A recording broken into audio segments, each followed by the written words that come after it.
Hello students, 9th class के बच्चों का ऑनलाइन क्लास में स्वागत है। आज के टॉपिक में हम लोग चाल के बारे में पढ़ेंगे और वेग के बारे में पढ़ेंगे।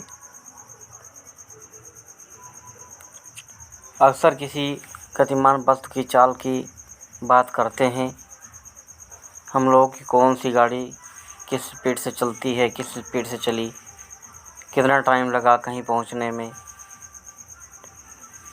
कोई गाड़ी जल्दी पहुंचा देती है, किसी स्थान पर कोई गाड़ी विलम्ब से पहुंचाती है, तो उसमें हमको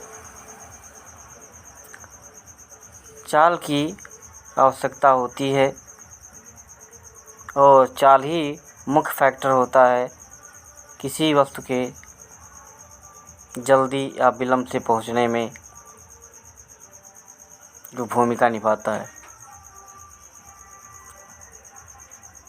तो पहला हेडिंग चाल है। किसी वस्तु द्वारा इकाई समय में चली गई दूरी को उस वस्तु की चाल कहते हैं। अर्थात इकाई समय का मतलब होता है चाहे 1 घंटा लगे, चाहे 1 मिनट लगे, चाहे 1 सेकंड लगे। इस तरह से इकाई समय में कोई भी गतिमान वस्तु जितनी दूरी तय कर लेती है उसे उस वस्तु का चाल कहते हैं। चाल को स्मॉल v से प्रदर्शित करते हैं और चाल का फार्मूला है चाल बराबर दूरी बटा समय। यदि चाल के मात्रक की बात की जाए तो चाल बराबर दूरी बटा समय। दूरी का मात्रक मीटर होता है बटे समय का मात्रक सेकंड होता है। मीटर बटा सेकंड या मीटर, जिसे मीटर प्रति सेकंड हम पढ़ते हैं। इसको आपको ब्रैकेट में भी लिखकर दिखाया गया है। अर्थात चाल का मात्रक मीटर प्रति सेकंड होता है। दूरी के अदिश होने के कारण इसमें जो आपका चाल बराबर दूरी बटा समय दिया गया है, तो दूरी एक अदिश राशि है। हम लोग जानते हैं कि दूरी एक अदिश राशि है, इसलिए दूरी के अदिश होने के कारण ये जो चाल हमको मिलता है यह भी एक अदिश राशि प्राप्त होता है। अर्थात जो चाल है वह आपका एक अदिश राशि है। अगला हेडिंग पर आइए। अगला हेडिंग आपका वेग है। जैसे चाल का डिफिनीशन है उसी प्रकार से वेग का भी डिफिनीशन है। एकांक अर्थात इकाई समय में वस्तु में होने वाले विस्थापन को वस्तु का वेग कहते हैं। अर्थात एकांक समय में पहले की जैसे 1 घंटे में, 1 सेकंड में जो भी वस्तु में विस्थापन होता है, गतिमान वस्तु में जो विस्थापन होता है, एक जगह से दूसरी जगह चली जाती है, उस विस्थापन को हम वेग कहते हैं। माना डेल्टा टी समयांतराल में कोई वस्तु डेल्टा एस दूरी तय करती है और जो डेल्टा टी होता है वो 2 समयांतरालों का अंतर होता है। इसी प्रकार से जो डेल्टा एस है वो 2 दूरियों का अंतर है। इस प्रकार से 2 समयों का अंतर हमको डेल्टा एस प्राप्त होता है। वेग बराबर होता है विस्थापन बटे समय अंतराल।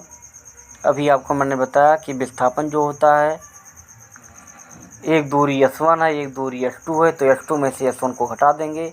इसी प्रकार से एक दूरी t1 है, एक दूरी t2 है, तो t2 दूरी में से t2 हटा देंगे। इस प्रकार से s2 minus s1 is equal to delta S होता है और t2 minus t1 delta T होता है, जिसको कि आपको ब्रैकेट में भी दिखाया गया है। s2 माइनस s1 बराबर डेल्टा एस और t2 माइनस t1 बराबर डेल्टा टी। अब इन स्थानों पर हम रख देंगे तो वेग बराबर हमको मिल जाता है डेल्टा एस अपान डेल्टा टी। और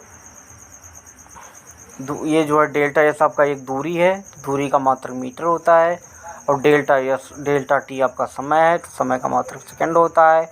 इस प्रकार से मीटर प्रति सेकंड वेग का मात्रक हमको प्राप्त होता है। वेग का मात्रक मीटर प्रति सेकंड होता है। चूँकि विस्थापन एक सदिश राशि है और इसमें जो आपका फार्मूला दिया गया है वेग बराबर विस्थापन बटे समय अंतराल, तो विस्थापन आपका सदिश राशि है, इसलिए जो वेग मिलता है ये वेग हमारा एक सदिश राशि प्राप्त होता है। क्योंकि विस्थापन सदिश है इसलिए वेग आपका सदिश राशि प्राप्त होता है। तो वेग हमारा सदिश राशि है और चाल हमारा अदिश राशि है। इसको हम लोग को नोट करना है। वीडियो को देखें, शेयर करें, लाइक करें, सब्सक्राइब करें। यदि कोई आपको डाउट है तो आप कमेंट बॉक्स में लिखें, उसे आप पूछ सकते हैं। उसे आपको अगर कमेंट को देखा जाएगा, समुचित उत्तर दिया जाएगा। सभी 9th के बच्चों का स्वागत है। Okay, thank you, listen to me.